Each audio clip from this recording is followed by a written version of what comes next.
Guys, so pinalitan natin ng bagong gearbox yung ating despan.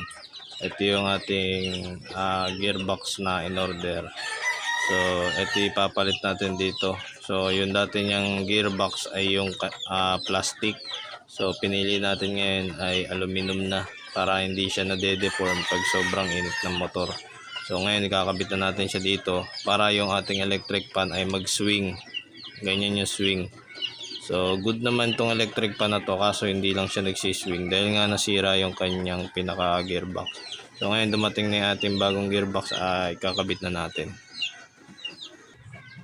Okay guys, so ikabit na natin yung ating bagong gearbox.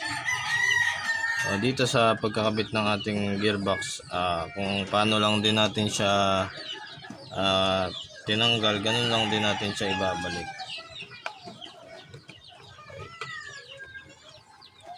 So, pagka tayo bumili ng gearbox, isang buo yan. Mas maganda na isang buo para talagang bago yung ating ipapalit na gearbox.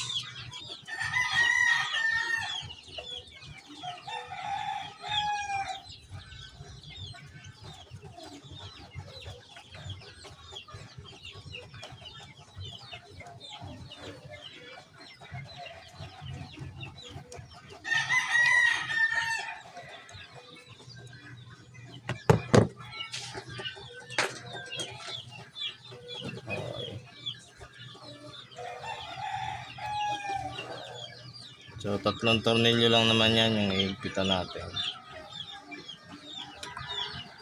So dito iikot natin yung ating LC. So tignan natin kung umiikot to. Okay. So kung umiikot siya, ibig sabihin na good yung ating gearbox. Okay guys, so naikabit na natin yung ating gearbox. Sunod naman natin ikabit itong kanyang pinaka swing arm sa ilalim.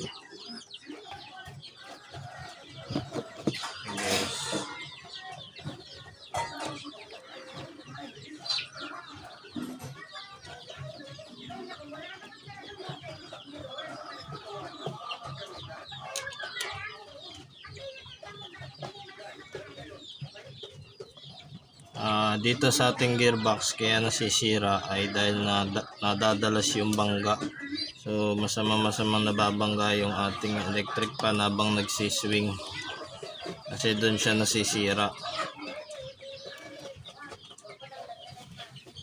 Okay, so try natin paanda rin natin.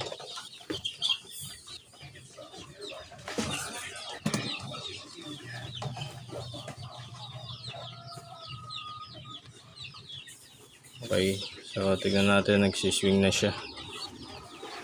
Yan. Ibig sabihin good yung ating gearbox.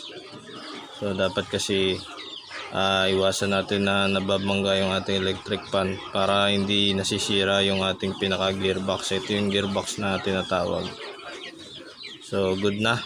So napalitan na natin ng bagong gearbox yung ating despan.